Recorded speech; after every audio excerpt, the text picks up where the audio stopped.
Hi all, can you hear me? Is the voice good? Yeah, I can hear you. Yep, sounds good.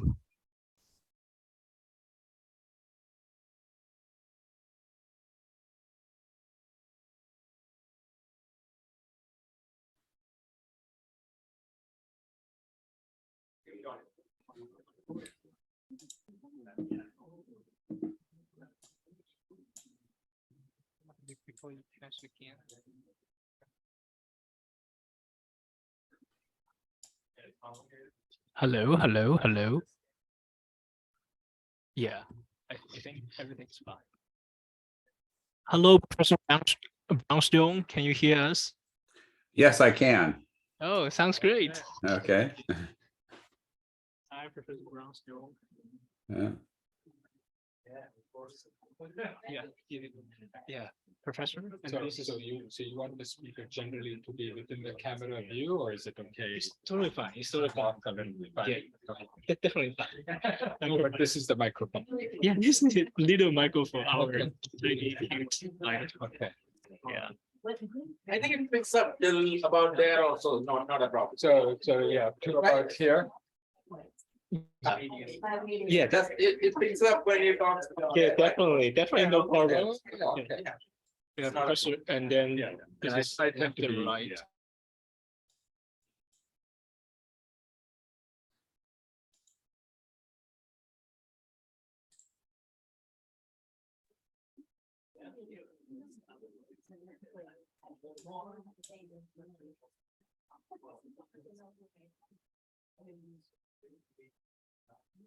Is there any problems in sharing?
No, we never had anybody particularly go. It was always. Yeah, it was already they chatted and then they started liking it. Yeah. And so you know the first one to be invited to come and it's time to start. Yeah. When ITS seminars are always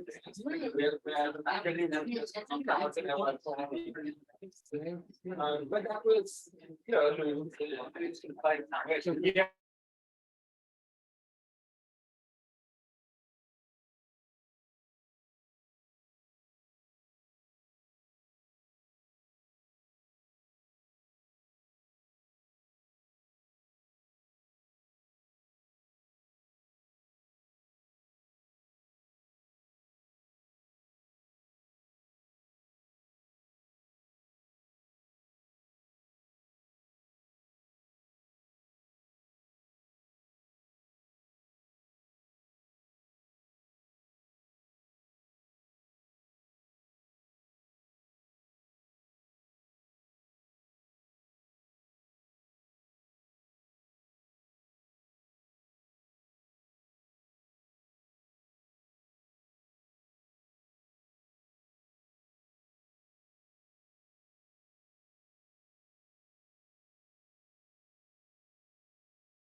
I just introduce it. Sure. Let me Can I say a few words? Yeah, I think that the voice should come from here. Hello, the audience online. Can you hear all of us? We're going to share from this. Yeah, I can hear you. Professor Brown's.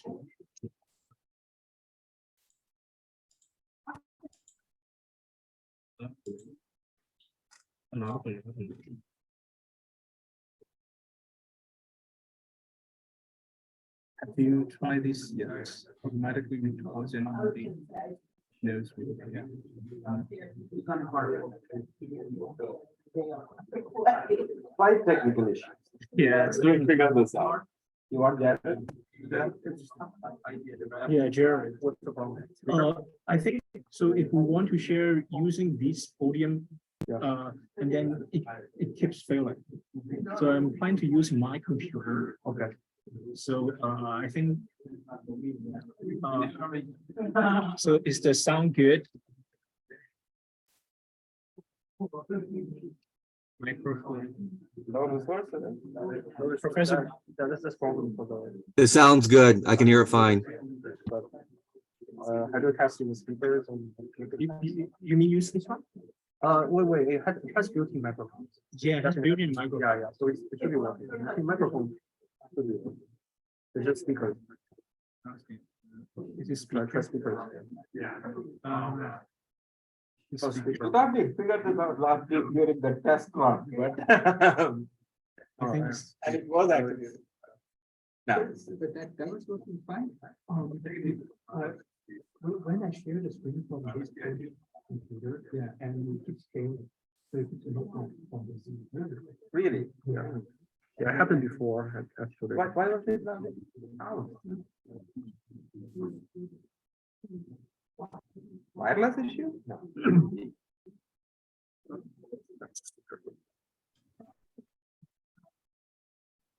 Oh, yeah, that sounds good. Oh, the microphone. Oh, microphone is working. Yeah, let's get this. Microphone is working. All right, everything good. We saw Professor Brown. Yeah, but can they hear us? You know? Yeah, Professor Brownstone, can you hear us? Yes, we Yeah, can hear you. I can hear you. Yeah, can hear you. Okay, hurry, let's get started. I can see a couple of seconds. Yeah, go ahead. Hello everyone, good morning, guys in person and guys joining on Zoom, and welcome. And this is our ITS seminar series, and today we are very happy to have Professor Pendyala visiting us from ASU. And for those of you who have joined us for the first time, and welcome. My name is Siwei Hu, a fourth-year PhD student in ITS. I would say I know Professor Pendyala from the TomNet network. At that time, I was searching the videos of our ITS professors' research work, and I finally got that Professor J has a video at TomNet network. It's about supply trading. And then I watched the video, wow, and then I was so impressed by Professor Pendyala's introduction, his kindness, his warm introduction, his make it personal, and it really hits students from other universities by watching that video, and also impressed by Dr. J's research. And without saying more, I will give it to Professor J to introduce Professor Pendyala. Thank you, Siwei, and for all that you do for the student seminars. It's also nice to see all of you, Professor McNally, and then David again, Professor Brownstone, David, Mike, all of you and others for joining online, and thank you all for coming. There are other faculty colleagues here too, Chair Professor Daniel Zafar. I thought I saw Professor Jin and Professor Highland. So everybody is here. We can get going, and it's my pleasure and honor to introduce my dear friend and 39-year-old, friendship from 39 years ago with Professor Pendyala. We both come from the same university, Indian Institute of Technology, Madras. at Chennai, which is the actual name of the place, that produced, quite a few professors that you might have heard of. Professor Chandra Bhatt, Professor Srinivas Sita, Avinash Nikrishnan, who am I missing? There are many, many, many. So we all come from there. And Ram tells me that he knew me from '84. I remember him from at least '86 or '87 or something. But when I joined at UCI in 1991, there were two guys in the next room. So I got a room at what is now part of the business school on the 4th floor in a few rooms. And the next room to me, there were, two students from UC Davis who were in the final year of PhD at that time with Professor Ryuichi and the late great Professor Ryuichi Kitamura. And they were Costas Goudias and Professor Pendyala. Professor Goudias is at UC Santa Barbara in the geography department. They were here to work with Professor Will Recker and retired, great researcher that we had, Tom Golub, who, we had good fun right from that time. So, but even before that we knew each other. Ram later was professor at in Louisiana, then were in University of South Florida, then in Arizona State to Georgia Tech, back from Georgia Tech in Arizona State as the dean of the School of Sustainable. It's sustainable something, sustainable environment or infrastructure. But it's an unusual school that Arizona State had. But that includes civil engineering, environmental engineering, infrastructure, construction, etc. several departments. So he's the dean of the school. And over the years, Ram has done so many things, and I'll just mention a couple of more important items. He was the section chair of one of 4, 6, whatever sections at TRB, that is an umbrella group at the top of many, many, many committees. He was also the committee chair for the prestigious committee, the traveler behavior and characteristics. Something like that, and values, yes, traveler behavior and values, which along with the supply committee and networks committee was always considered two of the, the demand and supply side. So he was leading the demand side research at TRB, and then the section that involves all of this. So he's so much of leadership experience. And then over the past several years, he's been the center director for a very interesting center called TomNet. The name itself is teaching old models new tricks, like old dogs, new tricks, right? Which has done, significant research for DOTs in the UTC program on the behavior and demand side of it. So he's a well-known authority on those topics. But that's not what he's going to talk about. He has several other things that he does research on. So I think that's a long-winded, introduction. But it's my pleasure. It's our, honor to invite you here and give us a talk. And thank you, Ziva, for calling me.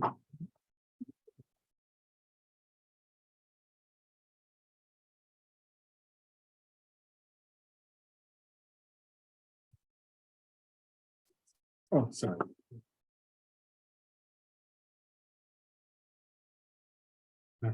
Yeah, sorry. Use this? Oh, so I can just.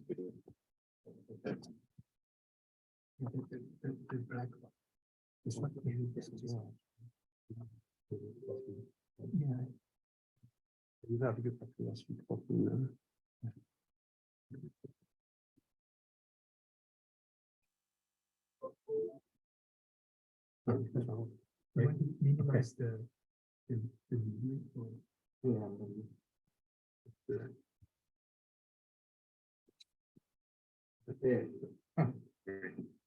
So wonderful. Thank you so much, Jay, for the very kind introduction. Indeed, we go long ways back. I first met Jay when I was a freshman in college, so it's been a long and wonderful association. And indeed, in spring of '91, Professor Costas Goulias and I were here. We took Tom Golub's structural equations modeling course. So anything I know about structural equations modeling, I learned from here.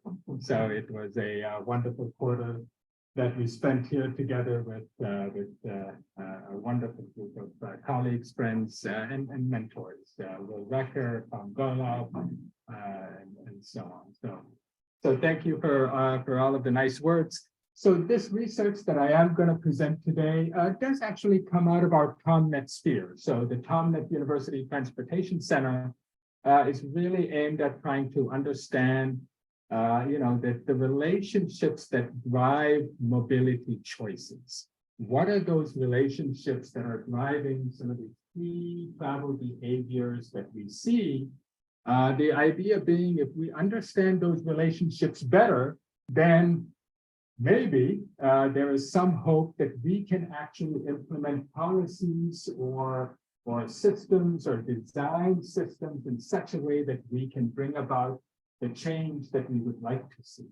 So this question here is about, does ride-hailing use affect vehicle ownership, household vehicle ownership, or vice versa, right? So, looking at what is the causal relationship, and I know the word causality, raises lots of antennas immediately, okay? So with all the caveats, okay, that go with that word, which I'm happy to talk about more, but for now, just place faith in me and go along.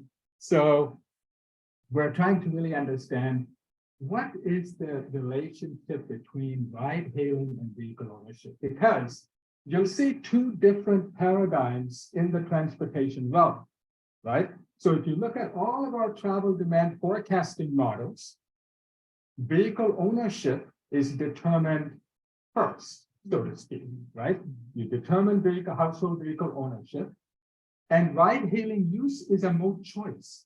And mode choice is determined by vehicle ownership.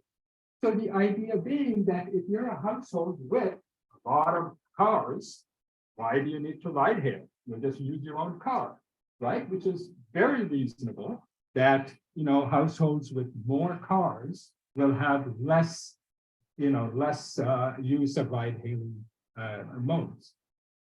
On the other hand, you'll see a fair amount of literature that says, oh, well, ride-hailing has led to a reduction in car ownership, or could lead to a reduction in car ownership because households could lead a more car-free lifestyle, right? And just use on-demand ride-hailing to meet their mobility needs.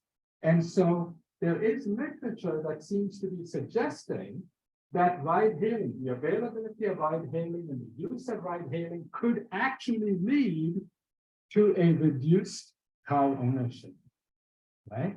And potentially, help recover all of this land that we just devote to parking infrastructure. So, perhaps there's some truth to both of these relationships. But can we unravel and untangle these relationships and understand to what degree is one driving the other? Okay, so that's what we're after here. But first, must acknowledge the wonderful team. So Jay did mention Professor Chandra Bhatt. So he's also from IIT Madras, and we've known him also for 35 plus years. And he's at the University of Texas, Austin, and his graduate student, Alpal Mandal, and then my graduate students, Abby and Irfan. So we kind of banded together because sometimes we just need some of Dr. Bhatt's econometric firepower in order to unravel these complex relationships. Okay, so we team up a lot. So there's the agenda, the introduction. So the dawn of the ride-hailing service era. So that's been just taken over and disrupted transportation in many, many significant ways. So I don't think I need to really go through a lot of this. But there's been tremendous growth globally. right, with ride hailing and on-demand mobility. So you'll see kind of this map of very popular ride-hailing services across the world. And the market growth has been astounding. Okay, so despite the fact that you keep hearing that Lyft and Uber aren't making money and when are they ever going to make money, et cetera, it's just, they actually make a lot of money. It's just that they spend a lot of money too. So they need to just get that equation right. But you can actually see, how this has, this market value has really dramatically increased over time. And the same with worldwide users of ride-hailing services, right? So it's very, very large. Of course, you can make the argument that the mode share, right? The mode share for ride-hailing services is still very small, absolutely granted, especially in many US contexts, it's very small. But in lots of other markets, it's pretty significant now. And even in the US, it continues to grow. And in absolute numbers, it's actually fairly large and large enough for folks to now determine that actually ride-hailing trips are contributing to congestion, right? So it's making that kind of a difference. Okay. And this gives you, again, from the Pew Research, the share of folks who have used ride-hailing services. So it kind of gives you a sense of what's happening in the ride-hailing sphere. Now, ride-hailing is very much tied to socioeconomic characteristics, as you would expect. So this is, again, I think from the Pew Research Center and some of their surveys and analysis show that ride-hailing use is very much tied to age, right? So older people, less use, younger people, more use, right? Education, higher educated, higher income, right? Definitely exhibit higher levels of use of ride-hailing services. Okay. And we do also see an urban-rural gap, as you would very well expect, right? So much more use in urban settings as opposed to rural settings among all kinds of demographic groups. So even if you slice and dice the population by age and income and education and so on, you still see this urban-rural divide, okay? So even though I think sometimes you see articles that talk about how ride-hailing services and mobility-on-demand services might actually fill transportation gaps in rural communities, because transit cannot, right? So transit cannot, and so the thought is, well, maybe mobility-on-demand, ride-hailing type services can fill that gap. I think the jury's still out. I seriously doubt that it's a very financially viable, possibility. So there's widespread impacts. Again, the literature's really talked about what has ride-hailing done to our transportation ecosystem.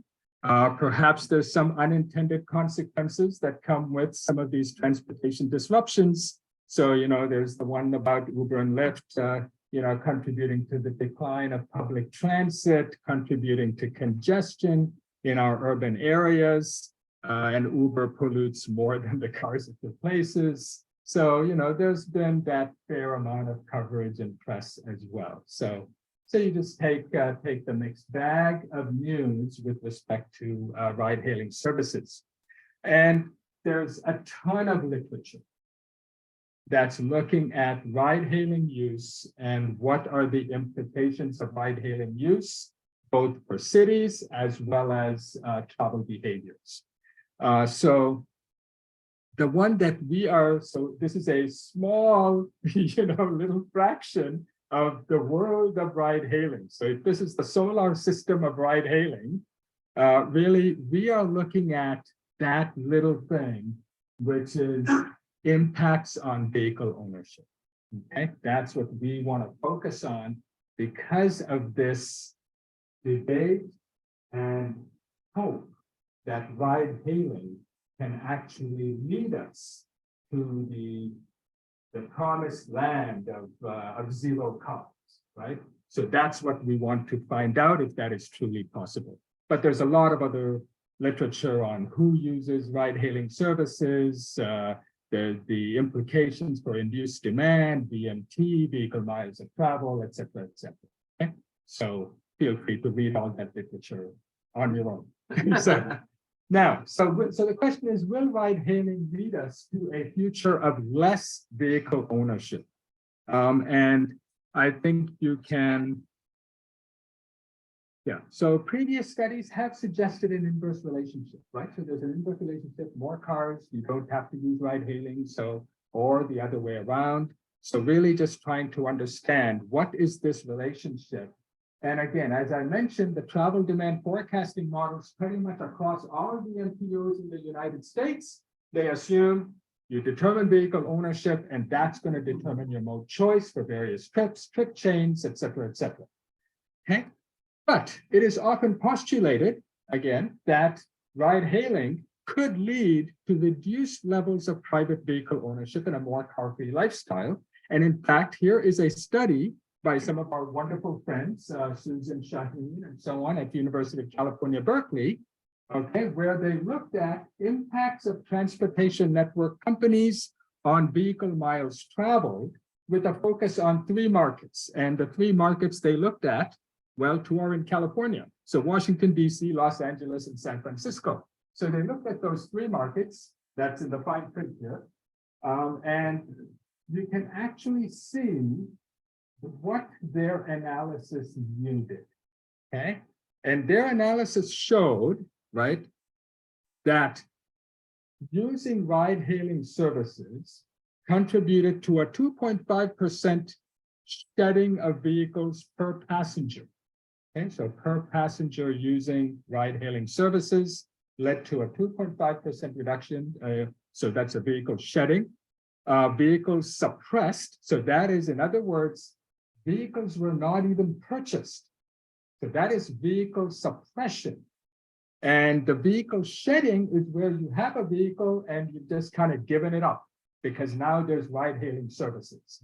Okay, so between shedding and suppressing, and then they had some vehicle acquisition. So I don't know exactly why you would acquire a vehicle other than if you were going to drive for Uber, right? In which case you would perhaps acquire a vehicle, that's very possible. But you can see what they found was a 9.6% net reduction. Okay, a 9.6% net reduction in car ownership, okay, on a per passenger basis, which is not perhaps a lot. I mean, the 9.6% seems kind of dramatic, but actually, if you do the math, it's not much, but it's still, right, something that is noticeable in terms of its potential impacts, if indeed there's that kind of a reduction in personal vehicles per TNC passenger, potentially leading to a reduced car-dependent lifestyle.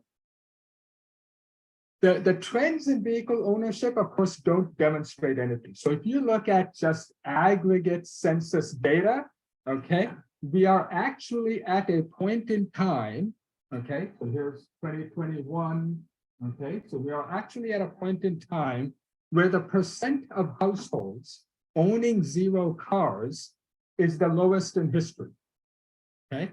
So it used to be at least at about 9%. That's actually now down to 8% of households own 0 cars. Okay, so we've actually kind of gone the other direction rather than a car-free lifestyle. And if you look at 3 or more vehicles available, that's actually gone up, right? From about 19.5, a little over a decade ago, to about 22% now with 3 or more cars per household. And then you can see the popular one is 2 cars, right? There's a 37 and then the 1 car. So from an aggregate car ownership standpoint, we're not seeing the signal. Yes. I think it's more important to understand how much people travel in the car as opposed to how many cars they own. Yes, absolutely. Absolutely. So this particular work does not look at miles of travel, which is VMT, right? So vehicle miles of travel, how much? So we have some work that looks at that. But that is not the focus of this work. This work is really, are you able to shed carbon in the first place? So it's more like a ability for companies to understand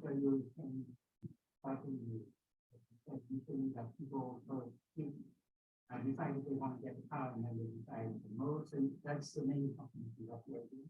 Yeah, so I'm getting to that to try, yeah, so there is both of those, right?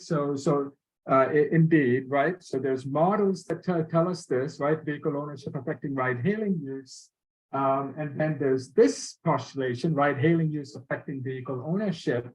We haven't seen it in the aggregate trends, but both of these are plausible, right? Both of these relationships are plausible. So I'm gonna kind of circle back to your question because it's a great thought. Quick question. Yes. The 9.6% that Susan Shaheen and they had, that's from actual data or it's preference data, or is it like a stated preference from people or something like that? No, that is a good question. I am thinking it was based on an actual usage. I think really? this was based on actual survey data. So, Okay, but it's so LA and San Francisco are simply doing better. yeah, than so the I mean, if you aggregate look data at would these show. three Yeah. markets, Washington, DC, San Francisco, Los Angeles. I mean, Exactly. those are somewhat unique markets, right? Where you could have this kind of a more numbers. dramatic Yes. effect. Yeah. Perhaps you would not see this kind of an effect in a Phoenix, Nationally, right? In a absolutely. Phoenix or, Okay. and so on, which are just much more car centric. Yeah. Relatively speaking. Yeah, no, good point. Okay, so here's the bottom line, right? So you could think about ride-hailing usage and household vehicle ownership with both directional relationships plausible and perhaps coexisting in the population. That is, for some people, right? They just want to have the flexibility that comes with car ownership. And then their ride-hailing usage, is determined based on the availability of cars in the household. Whereas for some others, perhaps they're going to locate themselves strategically where they live, where they work, et cetera, such that they can use ride-hailing services. And by virtue of being in that situational context, their vehicle ownership then gets determined based on that choice, okay? Based on positioning and use and availability and access to ride-hailing services. And they're going to say, yeah, I don't need a car. I can get by just fine without a car. And so I'm not going to bother buying. Okay, or my household can get by with one car instead of two. So we'll have one car just in case we need it, right? But I don't need that second car or third car. And so you could see perhaps that relationship or that kind of decision-making process on the part of people, right? So you could have these two relationships. So the question is, to what extent do these two relationships coexist in the population? So if I were to ask you, well, what percent of folks, are making vehicle ownership decisions and then, use ride-hailing based on their car availability? What percent of households in the population are the other way around? That is, they situate themselves such that they can use ride-hailing services, and by virtue of doing so, they are able to reduce their car dependency or the need for car ownership. Yes.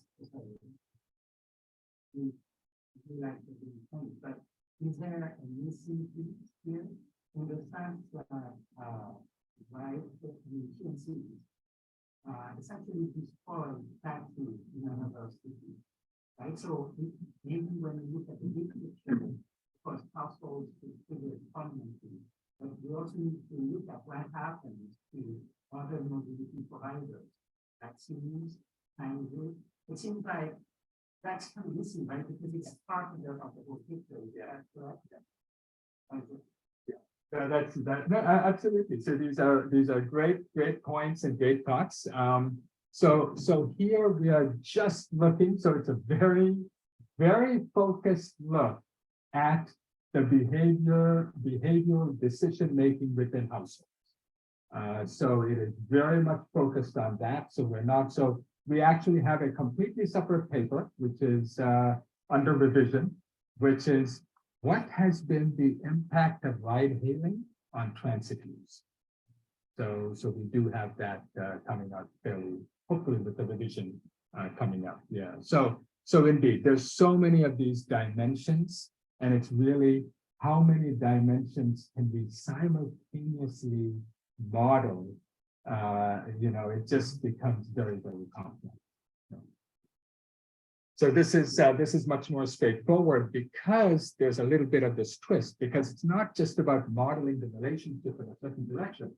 What we're trying to do is model the relationship in both directions and find out, right, or calculate what % of households fall into each of these relationship kind of patterns. Okay, so what %, right, fall into these different types of this different bidirectional relations? So the research question: to what extent are the two different causal structures prevalent in the population, right? So if both causal structures are present, right? So there's some fraction of households that go in a certain direction with their decision process, the other fraction in the other direction. If you have both of these prevalent, and yet your travel demand forecasting models completely assume one direction only for everybody, right? That is, vehicle ownership is determined, and then ride-hailing use is determined by vehicle ownership. For a sizable segment of the population, your model is completely wrong. It is completely assuming a wrong behavioral decision-making process. And that's where we wanted to see to what extent might we be getting it wrong. So here's the data set that we used in order to do this exploration. So this is the TomNet D-Stop. So D-Stop was Chandra Bhatt's University Transportation Center. So he joined forces with us to do a T4 survey. So this is T, and then transformative transportation technologies survey. So we did this in 2019. So it was just before the pandemic. So it was all pre-pandemic, not impacted by the pandemic and so on. Here was the core team that actually worked on the survey, administration, et cetera, et cetera. So Deborah Salin is a colleague at Arizona State University. Denise is a former student. Sarah Coiney was a research faculty, and now WSP. Here's the UT Austin team, the Georgia Tech team, and the University of South Florida. So we were well covered across 4 very car-centric cities. Unlike a lot of other studies of ride-hailing that have focused on the DC and the San Francisco and the New York and the Chicago, right? We said, let's take 4 auto-centric, right, Sunbelt cities. And of course, they're the cities where we happen to be as well. So it was convenient, okay? But it's very different from what you have historically seen in the literature that have focused on cities with very higher levels of transit presence. Okay? So we covered these 4 areas: Phoenix, Austin, Tampa, and Atlanta. Tampa was a much smaller sample, but overall, if you pooled the sample, you had 3,500 individuals. So this is 3,500 individuals. But we asked the individuals, they're only 1 individual per household was allowed to answer the survey. So they represent 3,500 households, and they were asked to provide information about household characteristics. Sorry?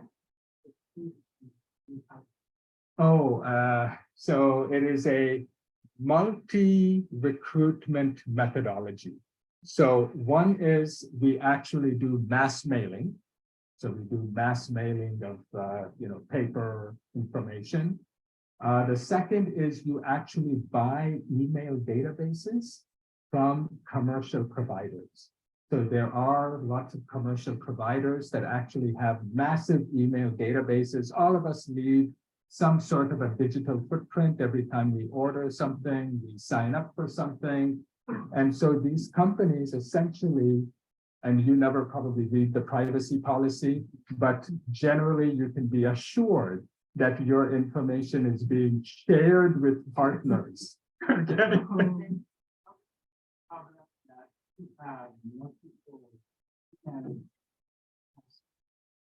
Oh, It's yeah. not the same, fraction possible, right? If someone is very active in space, Yeah. they have 3 or 4 emails, Yeah. other people who are not so active, we only have 1, and of course, there are some people who are not connected.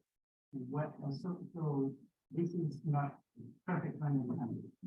Yeah, I would not even try to pretend that it is, right? So of course, we do the multiple recruitment methods in the hope that, so we do the mass mailing in the hope that those who have a lower digital footprint and may not be in the email databases, we're trying to capture them through, traditional mail. And of course, naturally with the email databases, those who have higher levels of digital activity, they will be captured with a greater probability. So yes, indeed, it is as random as it can get in today's survey challenged world. But I harbor no illusion that this is a random sample and represents the United States in any way, or these 4 areas. The thing, however, is because we are actually doing modeling, the representativeness is of less implications or less consequence because we are doing actual statistical modeling. So you can. You were able to capture the 4 segments of the target. Yes, that is correct. So what you want is a range. You want the full range of your population, and you do want to have that variability in the sample, correct? So you need to capture variability and the full range, so you're not actually excluding anybody. I think we capture a range. We have good variability, as I will show in a moment. But to say that we have 100% coverage, I think perhaps would be a stretch, because I'm sure there are some, small segments that we probably miss. A classic one would be university students, right? Who probably miss them because they just don't show up and so on. And you don't reach them by mail, etc. Okay, so this was so summer and fall of 2019, before the pandemic. And this was an extensive survey, right? I mean, you lose representativeness even by virtue of the very low response rate, right? So our response rates are in the neighborhood of 2%. Okay? So you lose any illusion of representativeness just by virtue of who's responding to the survey. And so that's why I always tell my students, of course, do a very comprehensive descriptive analysis of your survey data just to understand your data, but definitely do not draw conclusions based on a descriptive analysis of the data. And some of our work has recently showed that even weighting the survey data to match census demographics is not sufficient.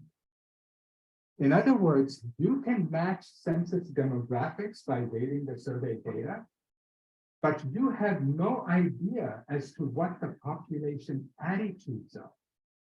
The census doesn't give you any information about attitudes, values. What's that? The census is people mostly everyone. It's not a census. It's correct. Correct. So if you had attitudes and values from the census, that would have been great, right? Because we could have then weighted to match the population attitudes and values as well. But what's happening now is we are waiting to match demographics, but matching demographics does not guarantee that you're matching attitudes and values, because the people answering your surveys are people with a different mindset, okay? They are people who are interested in certain things. They are maybe more civically consciousness. I mean, there's just something about these 2% who respond to your surveys that make them different. So even if you match demographics, you're not matching attitudes and values. So anyway, I can go, that's all an aside.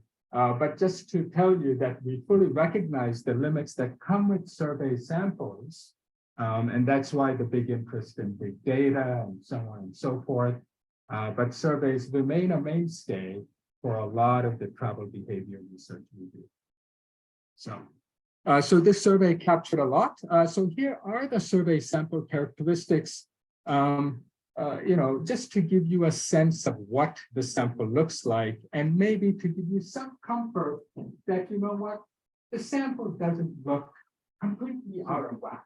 Okay, it looks kind of okay. But you can see this is all unweighted, okay, all unweighted.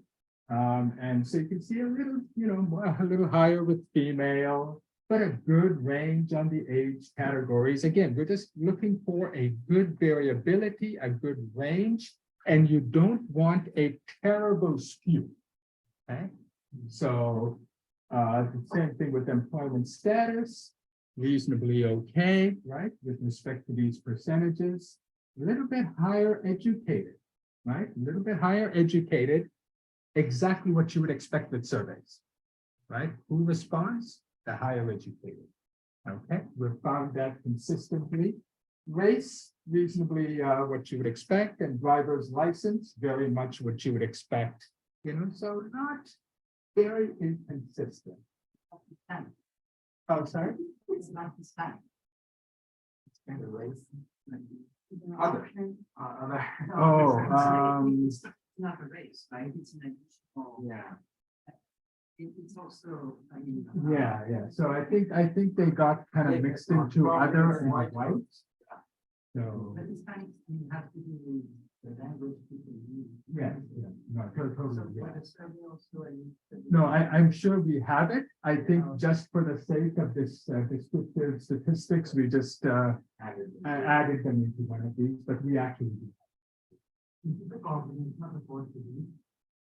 Yeah, this is all pooled. Yeah, this is all pooled. So it's 3,000 plus individuals.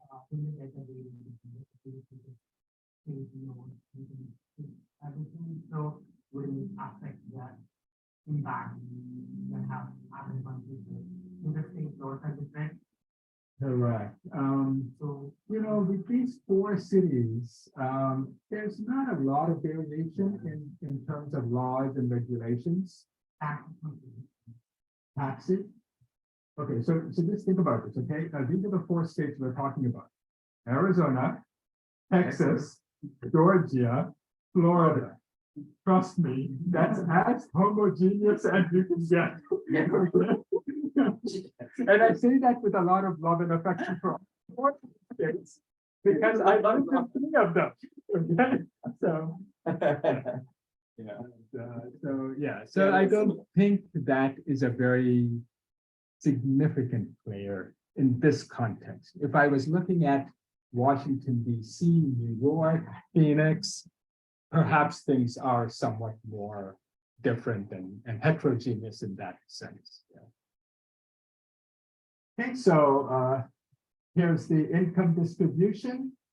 Generally, what you would like to see in a survey sample. Here's household size, so definitely skewed a little bit towards larger households. Okay, perhaps just more in tune with transportation issues, or perhaps somehow our outreach, maybe just these households tend to have a bigger digital footprint, right? So things like that. Home ownership, not that out of sync with what you would expect, about 2/3, home ownership. Here's the housing unit type, and here's the location sample distribution. Here's some mobility characteristics of the survey sample. So you can see it's a 4%, right, with 0 cars. That is actually very consistent for these 4 car-centric cities, right? The national average is 8%, but in these 4 cities, you would very much expect 4%, okay, having 0 cars. So we actually, we're somewhat on target with some of these statistics. This is completely unweighted by the way. Average miles driven in a week, the main commute mode. So this is commute. So this is only for the subset of commuters, the 2,000 commuters. You can see drive alone, 73%, etc. Transit is at 8%. So definitely we're a bit high on the transit. Okay, these are places that have commute transit mode shares of less than 5%. So we definitely have an overrepresentation of transit users, interestingly enough. And then bike and walk as well is a bit high. And then here's the commute distance. Again, nothing too out of sync. So again, good range, good variability there. The interesting thing is we had lots of attitudinal questions. So we tried to really understand how people considered attitudes and just their preferences and so on, how they perceive their transportation system. And you can see this is on a scale of 1 to 5, with 5 being strongly agreed, right? And so you can see in these 4 states or 4 cities, as you would fully expect, not a lot of traction for taxation. Okay, so this is very much situational context influence, right? So no reasonable alternatives to driving, a pretty high score, right? For we just don't have a reasonable alternative. Prefer to live close to transit? Not so much. Okay, in these 4 car-centric cities, not a lot of interest in living close to transit, even if it means I'll have a smaller home and live in a more densely populated. But they do say they're committed to an environmentally friendly lifestyle, right? So everybody will say, oh yeah, I'm committed to an environmentally friendly lifestyle. It's just that I can't, right? Even if I wanted to, right? But I won't pay for it. And then I won't pay for it. Exactly. So you actually do see they're well intentioned, but execution is challenging in these 4 cities. So some of the others, committed to using a less polluting means of transportation is not as high as the lifestyle as a whole, right? Simply because the transportation choices are simply not there, right? And not competitive. You can see some of the others here. Look at this one. I definitely like the idea of owning my own car. That's the highest, 4.5. So very car oriented.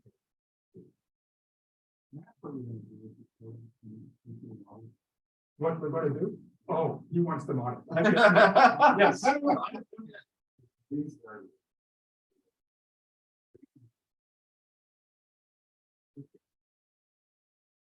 Yeah, and I know what you're going to come to. Yes, I'm Endogeneity. Wow, this is amazing crowd. Absolutely. Yes, I'm with you all the way. So, yeah.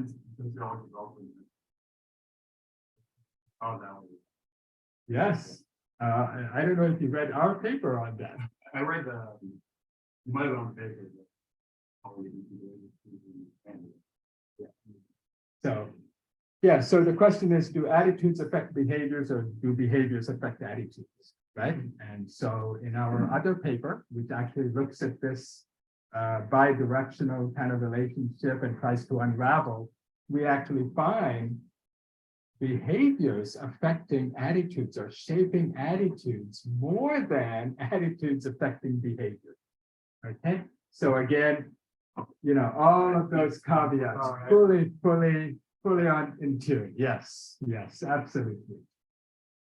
Again, just repeating some of those attitudes just to give you a sense. Here's really about from a mobility standpoint. Okay, so attitudes about ride hailing, good alternative when your car is temporarily unavailable, good options when transit's not available, helps me save time and money, allow me to live with fewer or no cars. Actually, not a lot of agreement with that, okay, at least in these 4 cities. And then help me get to and from public transit, not so much either. would you say like 2.5 was not bad? I would have actually expected. No, in the next part. Yeah. So on ride-hailing, allow me to live with fewer or no cars. You would have expected a I month. would have expected one. I would have expected one because, I think that people don't think about ride-hailing and connect it to whether they should have car or not. Yeah. But So, it seems like they do. absolutely a good point, and I think again that's where the sample may be a little bit biased towards alternative mode usage, right? Right.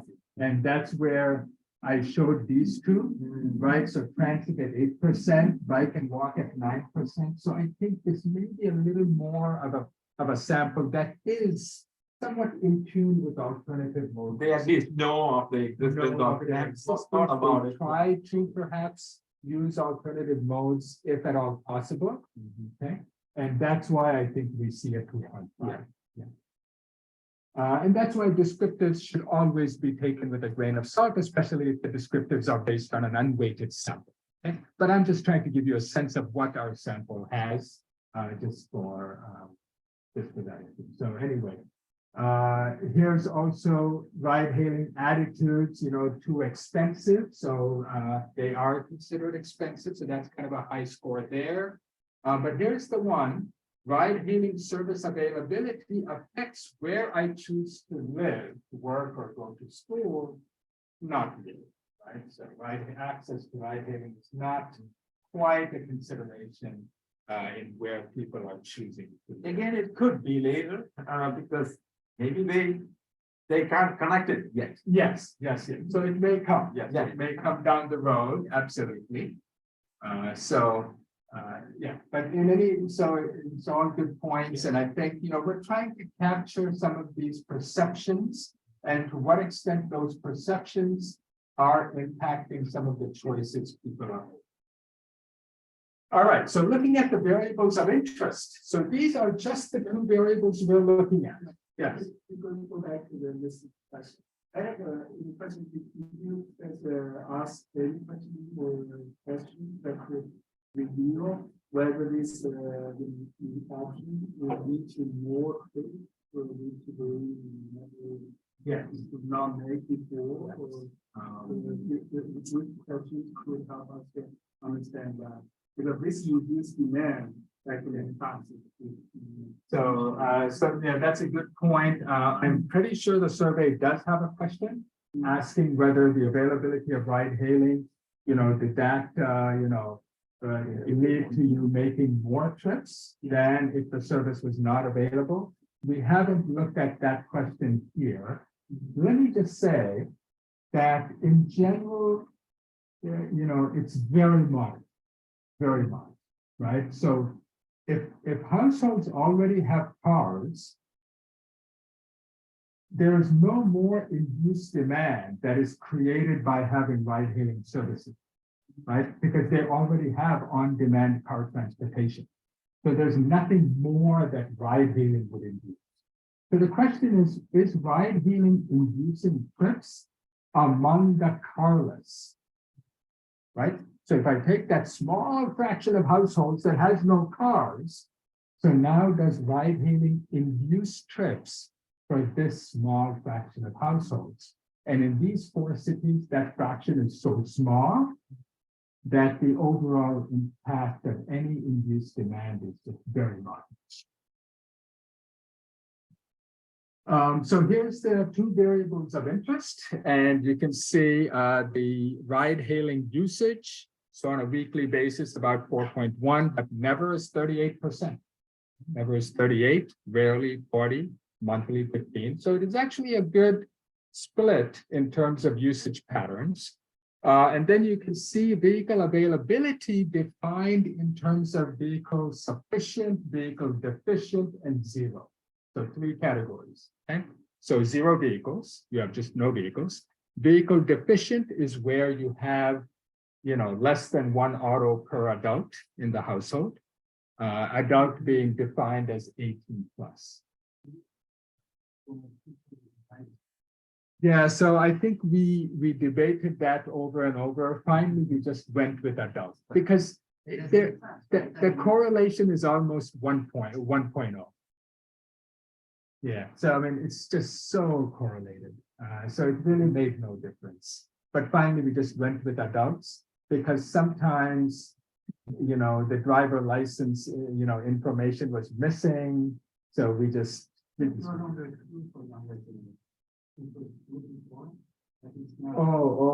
That is a myth. That myth has been blasted. Okay, so all of this thing about millennials and Gen Z. It was basically showing that just don't get the driver's license that you guys ordered at the same time. Yeah, so, but yeah, so that's the key thing, the last phrase, right? But they're eventually getting it. By 80 days. Yeah. No, we're talking until it's 24. 24, yeah. Yeah, But so, I'm gonna get that, but yeah, so the correlation is still just very, very strong. And a lot of this thing that millennials were not getting driver's licenses, all of that has pretty much, they've eventually all are getting licenses, maybe just a few years delayed. My daughter got it only at 21. Yeah. No, I can fully appreciate. Yeah, there's many stories like that. But in general, if you now see driver's license rates, they're very much on par historically. So here's the vehicle deficient, and then here's the none. So that's the 4%. Okay, so here is the relationship. Let me see if I can. Sorry.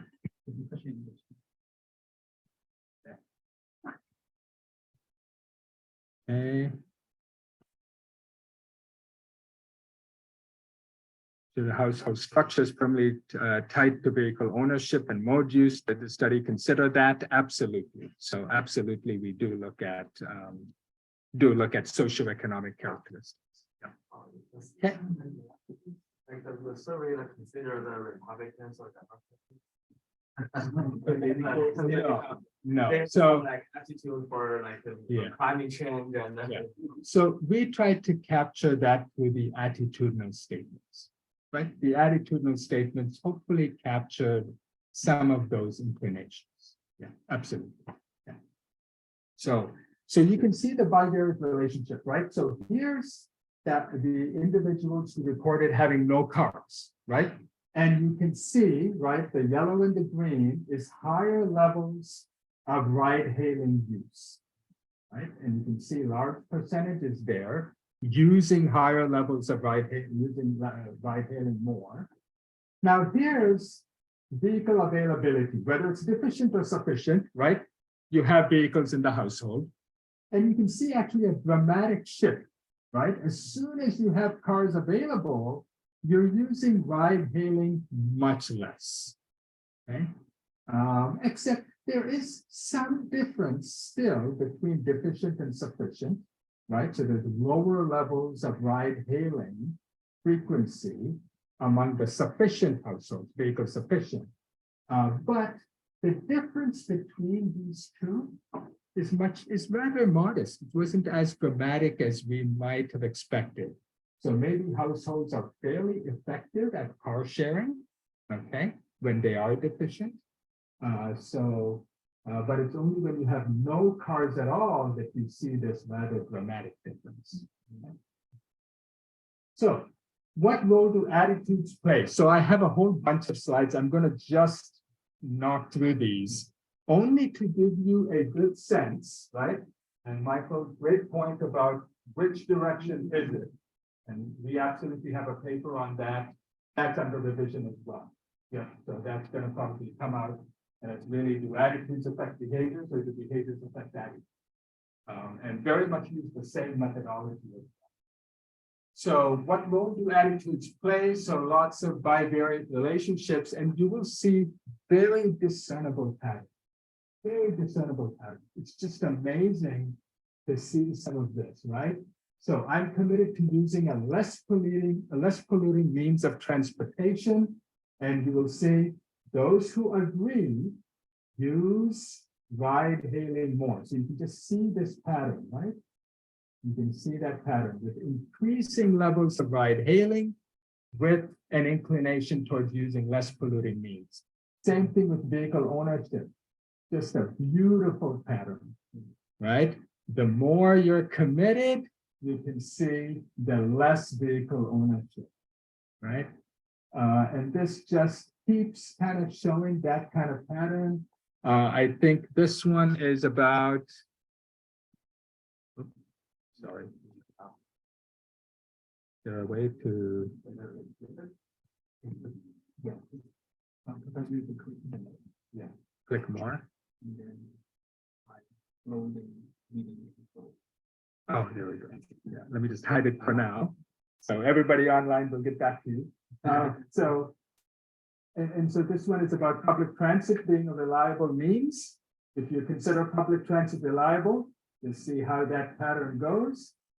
See how that pattern goes, right? So you can just kind of see this very close relationship between attitudes and behavior. And so I got a ton of these. No reasonable alternatives to driving, right? So if you really agree with that, you're going to own cars, right? And then of course you're not going to use ride hailing as much, and so on.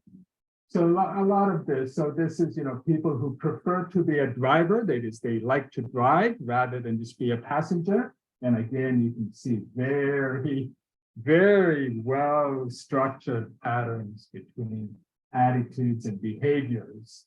I like the idea of owning my own car and just having it always available. And again, you can see just a very well-defined pattern. Okay, so I do a lot of this, and I ask my students to do a lot of this just to make sure that the data is intuitive. Okay, because if this was kind of all over the place, then it means the respondents didn't take the survey seriously. And they just randomly checked off boxes just to get their good card. Okay? But this gives us some comfort that they took the survey seriously. And we had some checks in the middle, right? So we would ask somebody, check strongly agree.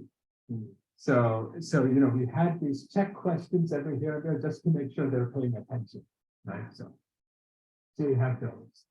I'm too busy, etc. So some maybe not as strong in terms of the relationship, but again, so people who want to make good use of the time while traveling, they ride hail more. You can see a bit of a pattern there, right? Ride hailing allows you to do that. So you see some of those good relationships, like having store, I like to be in a mixed neighborhood. Again, you see a little bit of a pattern with vehicle ownership and certainly with ride hailing. If you're in a diverse, dense land use, right? You're going to use ride hailing more. This is just more, if the service is more reliable, I'd use it and so on. So let me just skip over this in the interest of time, okay? But just to give you a sense, there's a lot of these attitudinal variables. So it's a very rich data set. We will release it to the public next year, okay? After these paper revisions are finally through, we're going to release it, and it's a fantastic data set. There's so much more you can do with it, okay? So I like the idea of you sharing the data. Do you talk about both raw data and the first and you get the full raw data. The full raw data, yes. You will get the raw data, the process data, everything. Yeah. What kind of platform do you plan to share, like in the data science, people using like a Jupyter notebook, not only share the raw data, also the methods and step by step. Yeah, so we just share the CSV. Okay, so you get CSV files with full documentation, so you will know exactly how the data was collected, how the sampling was done, so it's fully documented, so you know how the data was obtained. So in fact, our other survey that we've done over the past 2 years, the COVID Future Survey, 3 waves of COVID Future Survey, it's a panel data set, is already completely available and released to the public. Yeah. So this one is coming. Okay, so here's the idea, right? So here's the modeling framework, right? So you have these social demographic and socioeconomic characteristics, right? You want to account for those. And then it's the question is, which segment do you belong to? Are you in the segment where ride-hailing frequency is affecting your vehicle availability or vehicle ownership, or where vehicle ownership is affecting the frequency with which you use ride-hailing? Which segment do you belong to? Of course, there will be the social demographic and household characteristics, as well as these attitudinal factors. So we are fully accounting for the attitudinal factors. And of course, we can debate endogeneity and the direction of the relationship. Are they truly exogenous to behaviors? In this study, we have assumed, okay, which is not inconsistent with 99% of transportation literature. So I'll just blame everybody else. They made us do this. Okay, so here's the attitudinal factors that we came up with. So we have 4 attitudinal factors covering proud attitudinal statements. And we just chose these based on some amount of intuition, but also some past literature. If you look at the transportation attitudinal, to what extent are people time sensitive? That really affects their tendency to own their own car, what mode they tend to use. Technology savviness, are they comfortable with mobile platforms and so on? The ride-hailing perception, obviously that's going to affect ride-hailing use. And a transit-oriented lifestyle, which affects vehicle ownership, right? So we used attitudinal factors that are very related to these 2 behavioral dimensions. Okay? So there's a joint model of behavioral choices because we have 2 choices, vehicle availability and frequency of ride-hailing use. Both are ordinal choice outcomes, okay? Because we're treating it as daily, weekly, monthly, weekly, right? So it's an ordinal choice. Same thing with vehicle ownership, none, deficient, sufficient, right? So you can treat those as 2 ordinal choices, right? And those 2 ordinal choices are essentially mapped to a latent propensity, which is a continuous latent propensity through the usual ordered choice, ordered probit framework, right? Where you map based on certain thresholds that are actually estimated, right? In order to map to these ordinal choices, discrete choices. Okay, so it's mapped to the observed count variable, right? Through these threshold mechanisms. So this is the latent propensities underlying these multivariate ordered outcomes, but in this case, we have only 2, right? So you just have 2, so it's actually bivariate in this case, but that would be the matrix representation. We assume a multivariate normal, so it is a probit-based modeling methodology. So this would be the likelihood function for an individual Q, and there's some formulations that are described in a supplement to the paper. So it's on Dr. Butt's website, and you can see the full formulation that leads to this likelihood function. But we're not done because you could belong to one of 2 segments, okay?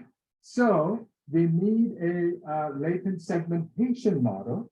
So we actually attribute a probability of an individual Q belonging to a segment H, okay, through a simple logic function. Okay, so which segment? In this case, just 2. So this is really just a binary logic. Okay, which segment do you belong? So we can then integrate that with the choice model, right? So then your likelihood function, right, corresponds to the probability given, right? The probability of being in segment H. You have the likelihood from the joint choices, right? The 2 bivariate choices given Q belongs to segment H. And then if you can take an integral to get the unconditional likelihood, and then the product will give you the overall likelihood function. Okay. So this is the model. So it's a completely integrated model of choice and latent segmentation. Okay. So a completely integrated model estimated using a full information, single step, completely integrated model estimation. It's not a stepwise estimation. And so here are some results, right? And as you would expect, okay, so here is segment 1, where ride-hailing use affects vehicle availability. And you can see even after controlling for all of these, right? And indeed, attitudinal factors influence behaviors in this particular specification. Okay, and the paper has all the caveats. So we recognize the limitations that come with that. But you can see they impact ride-hailing frequency. A whole bunch of variables impact vehicle availability, time sensitivity.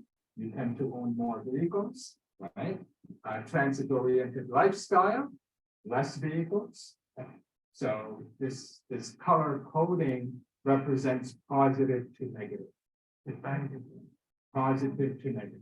No, Hispanic is there. Yeah, oh yeah, so you have a Hispanic indicator, yeah, so lower vehicle availability, low population density, less ride-hailing frequency in a low-dense environment, right? So very much what you would expect, but even after controlling for all of that, we have a significant negative relationship. The same happens with segment 2. Okay, so we have all of what you would expect, okay, on both ride-hailing frequency and vehicle availability for segment 2. And after controlling for all of these socioeconomics and attitudes, we have this negative relationship. That's what you would expect, okay? So I don't think we're showing anything dramatic here, okay? So what have you told us? You talked for a whole hour. Come on, okay? So what is interesting is the latent segmentation model. So here's the latent segmentation model, and here's the segment ride-hailing impacting vehicle availability, with the other being the base, right? And we have some socioeconomic characteristics impacting or influencing your segment, which segment you belong to. And we have the basic goodness of fit statistics, et cetera, et cetera. So based on this latent segmentation model coupled with the choice model, what is the verdict? Okay. This is what we find, which actually was quite surprising to us, that 58% of our sample fell into the segment where ride-hailing influenced vehicle availability, vehicle ownership. So going into this study, we were hypothesizing that this is going to be the very dominant, right? Vehicle availability affecting ride-hailing use has to be the dominant fraction, especially in these 4 car-centric cities. Okay? So I don't know if it is some of the modeling nuances that may be impacting this result. Okay, so that's why we caveat the paper quite carefully. Okay, because maybe there are some endogeneity issues. Maybe there's some directionality considerations that we haven't fully captured, right? But this is what we find based on this study, where we're trying to be fairly rigorous in terms of how we represent the choices and the latent segmentation are integrated in a single modeling framework, right? And we find the majority actually falling into this segment. And here's their characteristics. If you take that segment and say, well, who are they? Who is this segment where ride-hailing is influencing vehicle availability? You'll see more male, younger and older. No, this is a person level data set. It's a person level data set, and we asked them their household attributes. So this is all person level. Yeah. It's a household decision. Yeah. So we're just and also how you travel is a household decision. If I get the car, I wait. Correct. Yeah. So why not do that the household level? Because we did not interview all household members in every household, and it's virtually impossible these days to get all the household members to respond to a survey. So, and in this particular case, ride-hailing use is influenced by household attributes, but we considered it to be an individual choice. From intra-household decisions about. Yeah, yeah, absolutely, absolutely. Yeah, we need to recruit in the defense. He's talking travel behavior. This is what he does. Yeah, absolutely, absolutely. So yeah, but this is a person level choice model. With the idea being that we're trying to capture individual choices with ride hailing.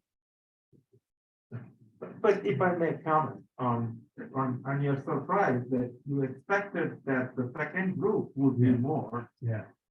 I think it is not a surprise to me, having argued, I don't know if Professor McNally is there online, but having argued with Professor McNally for so long that this need to have a car is not such a sanctimonious, sacred thing that people have. I have always felt that people own cars because they've just sort of been made not to think about anything else. Yeah. And the younger people are changing this. The whole research on shared mobility, when it was starting, some of us were more excited than others. And it's not just mechanic, he's excited about it. So, but I think there were a lot of people who were just kind of questioning, oh, I will never get out of my car. And I always just, you will get out of your car if you don't have to spend $450 a month. If you only have to spend $150, you will get out of your car. But you need to have the availability. So, I mean, I had more, I guess more of optimism about the world.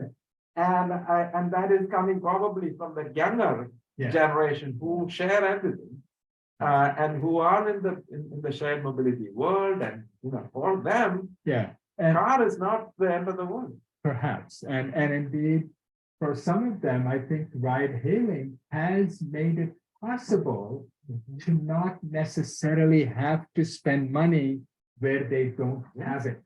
Yeah. Right. And then maybe for some of the rich, maybe choosing a more urban, kind of lifestyle, which again makes it possible to kind of shed that car dependent living, which we're seeing quite a bit now, at least in Phoenix and Scottsdale and Tempe. You can really see a lot of that taking. My son left his car at our home. And I'm driving it, and I got rid of my old 25-year-old car because he dropped a car. He doesn't want, his girlfriend has one, so he decided I don't want one. This is totally different than 25 let me just say, I mean, once we did this and this came about, I think I've been thinking more and more about this, and I think ride hailing has now been around long enough that, if you think about how long it takes for people to shed cars, right? Because people hold cars for many years. Now we have reached a point where ride-hailing has been around long enough, we're considered reliable enough that old cars are being shed. Exactly. And not necessarily being replaced because you have this ride-hailing. Yeah, nobody would have sold their car because of ride-hailing, but they may have decided after the last, 7-8 years they had the car. They had the car. They can. I can go fine without it. That's a decision they wouldn't have made 8 years ago when ride-hailing was. Exactly. You're absolutely correct. So perhaps there is some method to what we're finding out. I think maybe one thing is, what is the magnitude of the impact? Right on vehicle availability, we're talking significant practical impact. Yeah, so you want the effect size, right? I don't know if we actually computed effect sizes, But so let me go back and check into that. Yeah, because usually we always end our papers with an effect size calculation. I think in this particular instance, we may not have done that, but that's a very good suggestion. Yeah. So that would be a single effect size for the whole segment, but we have some variables. If the model allows for. Yeah, right, I know by segment, but. Yeah. So you can actually get effect size by demographic. Yeah, absolutely.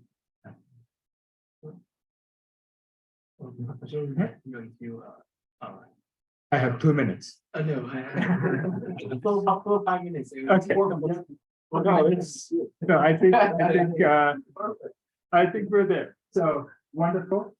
So partly this was really about, coming from some of the NPOs that we work with, right? Because they're trying to make sure that ride hailing is appropriately and seamlessly integrated into their model structures and model systems. So part of the study was motivated by their question, how does ride hailing really come into the picture? And so on. So, some of the conclusions that we've conveyed back to them is about the prevalence of both of these causal structures and the need to perhaps represent both of these in demand forecasting. Need to reflect both of these model structures, these causal structures. They're not adequately reflecting the impact of ride hailing on vehicle ownership currently. Okay. And perhaps certain populations have used ride-hailing services frequently enough and for a long enough period to influence their car ownership. So, but there may still be some barriers like cost and so on for this to fully really kind of take over 100%, right, of the population. Okay, and there's a couple of things that have caught my eye recently that perhaps might be in tune with the findings. So, for example, if you look at new vehicle sales, this is the recession, right? The Great Recession. But otherwise, we're consistently at 17 million. And then you just see what happened in 2021 and 2022. And you'll notice this dramatic drop in new vehicle sales. Now, of course, supply chain, yes, totally on board. Okay, so supply chains and everybody who wanted a car, bought a car during the pandemic, right? So absolutely, so there's all of those issues and considerations. But might there be some tiny, tiny influence of, I just don't need that car anymore. I think, right? so, yeah. That is at least partially contributing, maybe even a very tiny fraction, right? Maybe supply chains is 99% of the drop, maybe 1%. But maybe there's something going on with this ride hailing. It's not one. I think it is. It's not 99%. It's more like 85 to 50, in my opinion. The better case is, but the pandemic might shake us out of it only and allow. So it'll be May not think. it'll be interesting to see. I think we are all probably beginning to think about our car a bit more. Yeah. We weren't doing it. I think so. I think We weren't using the car for so long. And the other thing that caught my attention is this, which is happening next to ASU. Okay? And this is cul-de-sac, which is a complete apartment complex with 0 parking space. 0 parking space. A complete car-free, parking-free apartment complex. And this would be unheard of. Good question. No, he was asking, is it legal in the US? So the city of Tempe gave cul-de-sac a parking exception.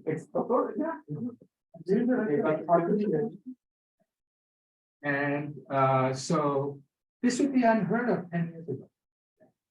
But now it's possible. How the passengers can anchor this on that. No, they do that, right? So thank you so much. It's been a fantastic talk.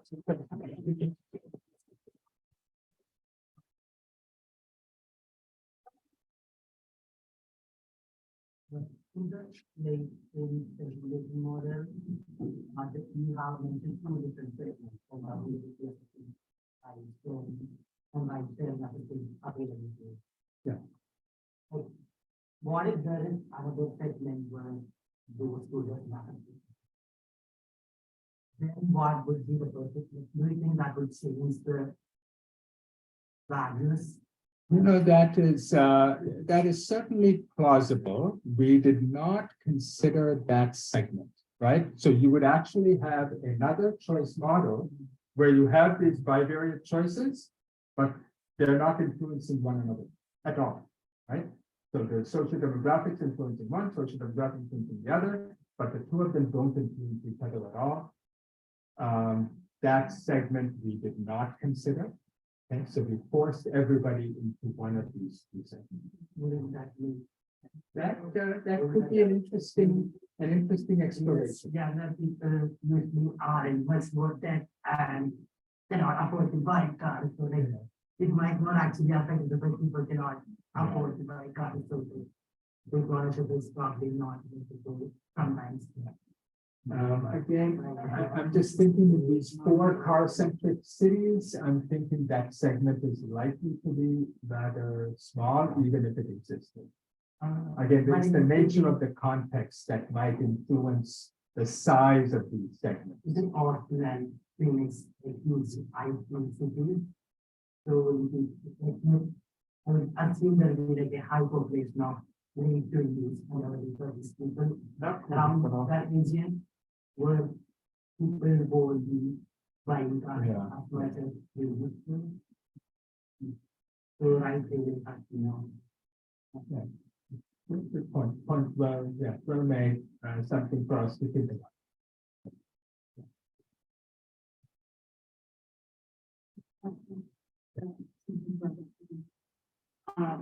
So did you consider bringing the reason of people using like I don't see that you The purpose, yeah, like so why they use ride-hailing. Yes. Yeah, we have that information, we did not. So we only consider frequency of ride-hailing. That was it. But the information is there in the data set. The data So, set has it, yeah. It's really, Yeah. yeah, so the data set has, yeah, how often do you use ride-hailing for commuting or shopping? So we do actually ask for. so what's the reason you didn't bring it in the study? Because I'm working on this learning system that they just mentioned, and I see they are asking like, why do you like work from home? Yeah. Why do you like the new change? And that's really a rich resource I want to use. Yeah. So the COVID future survey was done after this survey, so some lessons learned helped inform the COVID future survey. But this survey had some of that information. You know, partly it's just the issue of endogeneity, right? A lot of the why is also endogenous, so it's really the econometric model system is already complex enough, right? It's like how many more dimensions can you add in? And if you're going to add dimensions and just treat them as exogenous variables, you only increase the amount of endogeneity bias that you're introducing into the model.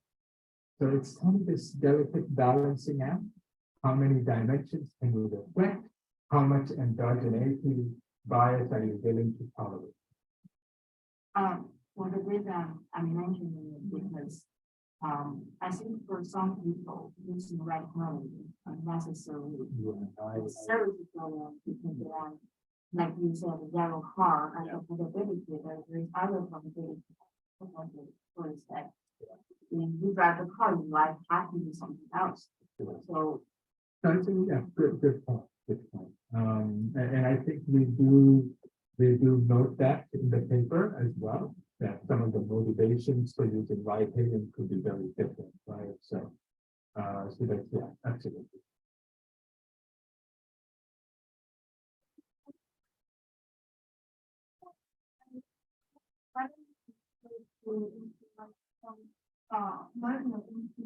the number of people. And for household, for a family of four, and having one vehicle and having two vehicles made is much different. 50%. Well, if I like a family of four, if we have 9 vehicles or 10 vehicles, actually, so I wonder whether you would, because personally, I think the ownership of owning a binary. So it's trinary, it's three. So it's none, right? So they do consider none where you have absolutely no cars, and then it's vehicle deficient and sufficient. So that's all we have done. You know, generally you will not see a situation where you have far excess vehicles compared to number of adults. Maybe you'll have one extra vehicle, but even that's fairly rare. Okay, so generally the households that are vehicle sufficient, they have as many vehicles as licensed drivers or as many vehicles as adults for the most part. With the deficient, you have at least one vehicle. So the question is, how deficient are you? Do you have 4 adults in one car or 2 adults in one car? Right? Now that we did not capture. That we did not capture. But some of the other socioeconomic variables capture that. We have household size, number of adults, right? So the other socioeconomic variables in the model capture some of those household size effects. I wanted to, if we did a household, I just thought the definition of household in and they said that people were the same living units, and whether we rent it apartment together or whether parents and children, they're all households. Like I wonder, like I think the relation between like are more those individuals in this unit than lower impact. So our definition of household, so we actually have this definition and provide that definition to the respondent. We say, treat anybody with whom you share resources as a member of your household. Okay, so if you're sharing money, cars, so if you share any resource, okay, then there is a interdependency. And we consider that individual a member of your household. If you do not share any resources with another individual, other than maybe the roof, it's just you're under the same roof, maybe. But if you don't share any other resources whatsoever, you're not members of the same household.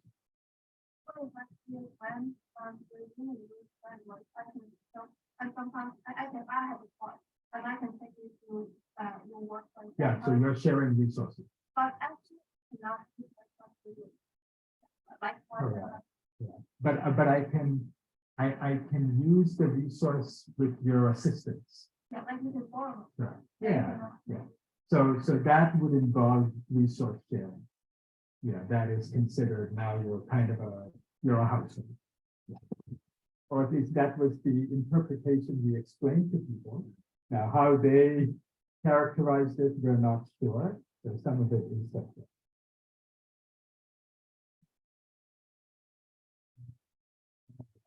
Yeah. So many people.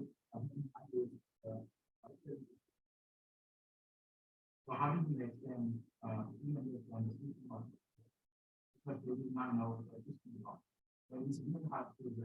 Oh, so we actually limited this analysis to the sample who said they are familiar with the existence of Ridehailing. So you had to be familiar with the existence. So anybody who said Ridehailing, what's that? We did not include in the model estimation. So if you were not a user, it means you're familiar that it exists, but you actually do not choose to use it. So we did capture that. Do you think people with vehicle already vehicles would have that mostly ideal towards the right thing for question? People with they already vehicles would be like, oh, I need to use right thing, even though I would never, because I always have a car. You always have a car. Like, and somebody asked it once there, and I would be like, oh yeah, for sure. I think I'm trying to think of that, but I think we actually see that. So people who are more car oriented owning cars, like to have their own cars. I need to go back and check. I don't know if they had a worse or a more positive perception of ride-hailing. Let me check. I may actually have the graph of this presentation. Then let's move into the start with the, oh, I think this was impressive. I think this was Yeah. they are how to. Yeah, let me check. I think it could go both ways. I mean, those who are a little more environmentally oriented, more shared mobility oriented, more transit oriented, actually, they tend to have a very positive perception of life. Yeah. Because but it's they more are more shared upgrade mobility. into the time, so if you are more enjoying doing the upgrade into the car. Okay. We've actually seen that. We've actually seen that there's actually a correlation between income and environmental consciousness, but not necessarily environmental choices. Yeah. So there's a difference. So that's between- exactly what And with the fact they would stay, they would do it, but they would not actually do it. Yeah, we don't find that So they. you would bias towards, so you could affect it in that. Also, yeah. So, and that's why we try to capture that environmental, transit-oriented lifestyle attitudinal factor, right? So it's in there to try and account for some of those types of dependence. I'm wondering if you have any thoughts on how India would operationalize your findings. Oh, You keep going back to that. absolutely. So we are now, right? So we are now informing and trying to work with the MPOs to implement a latent segmentation model. Okay, so I mean, market segmentation is not new, right? Lots of MPO models segment their folks into different car ownership groups, and this car ownership groups has this mode choice model. I think definitely would want to know the quantitative impact. Yeah. Well, that's true, but even, yeah, definitely that, but I'm also saying like. If you have a ride hail frequency model. They can, so the segments would either be before. Yes. Sequential. Yeah. Right? So you can actually think about latent segments that now have differential causal structure, right? In terms of your activity-based model, right? Now, how exactly does that get operationalized? We're still trying to work through some of those details. But that is the idea. We're going to be doing some latent segmentation up front with respect to some of the key dimensions that could really have consequences for the downstream prediction. Really, isn't it a case where the final numbers cannot be found when we actually look at the supply side of all of it? I mean, this is basically talking about what people feel or what the behavior is, but the numbers will really come out only based on how much of ride-hailing will offer, or so really, I mean, you cannot predict the pricing. Yeah, absolutely. All of that on the supply side need to be there. So we still need a predictive model which involves the supply system also. So the frequency But of this will ride-hailing, help you need a model for that, right? But then where does it come in the process? And so this is very socioeconomic variable driven, not supply variable driven. And this will help set up a supply side hook that might actually let you do the evaluation more correctly because it segments. The segmentation is probably important for setting up the supply system with it and do it. You know, so, okay, it's very nice to have attitude, it's just you don't observe attitude, right? And so that would be one weakness of the approach. I mean, on one hand, I agree, knowing about people that you can help, but I have reservations about the ambiguity aspect.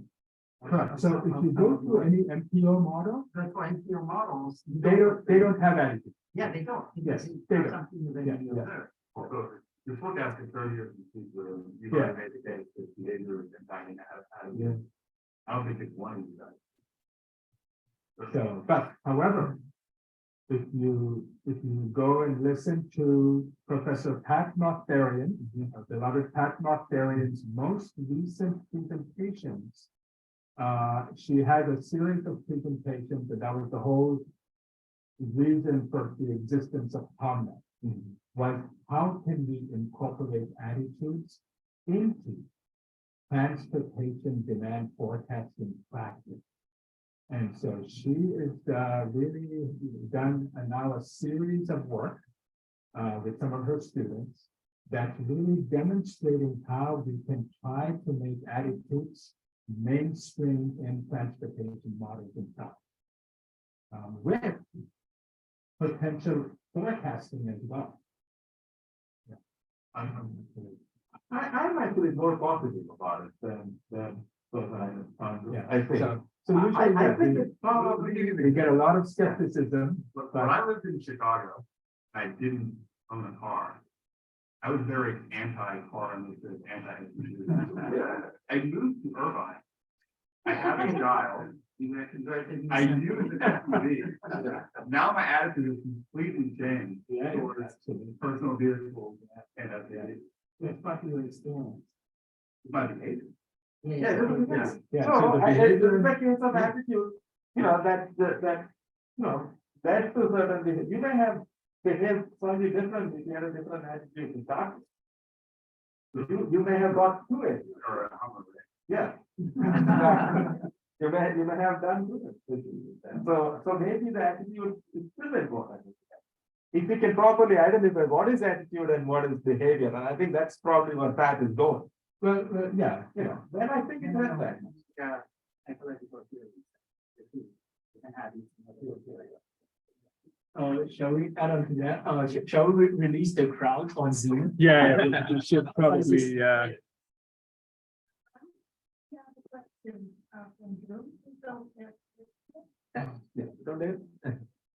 What question? And I can invite Rana to unmute herself and share the question with you. That's all right. Yeah, Rana. Rana, unmute and say something so we can hear you, all right? Hi, Rana, how are you? Hi, thank you very much for the presentation. That was really great. I have basically two questions.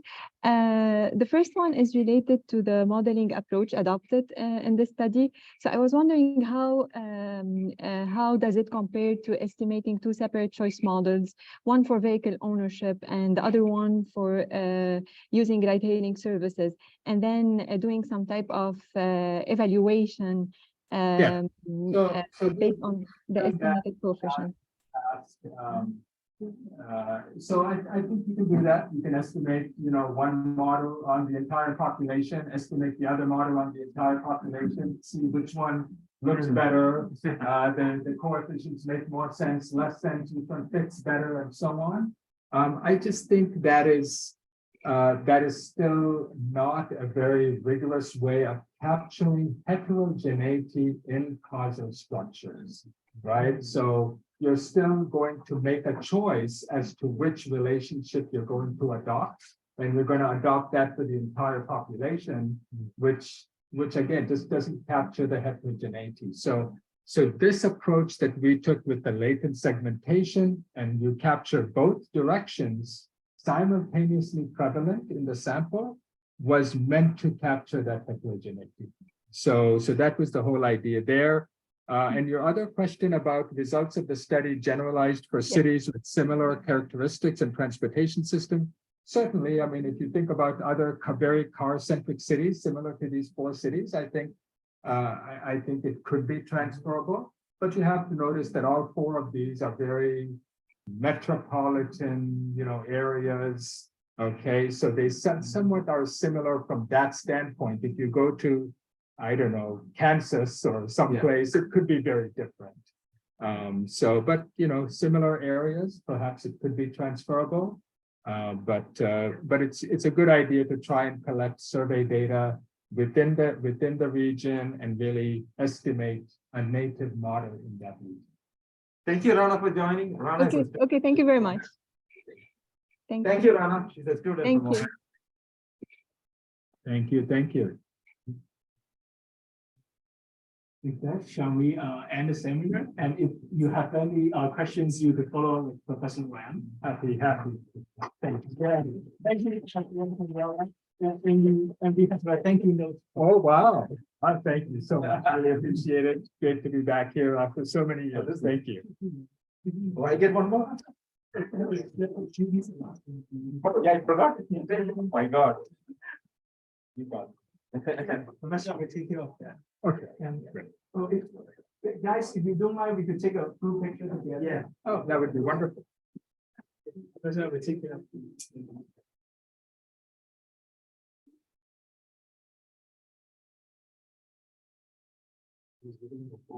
All right. Thank you, guys. Thank you for joining the seminar. We are going to stop sharing. Thank you all. Hope to see you next time. Is a good idea, and you can actually bring.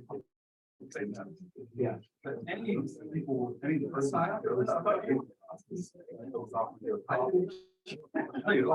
Critical to be part of it. Exactly.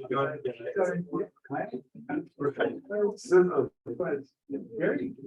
Yeah. It was important. But it also, some students coming to write about that.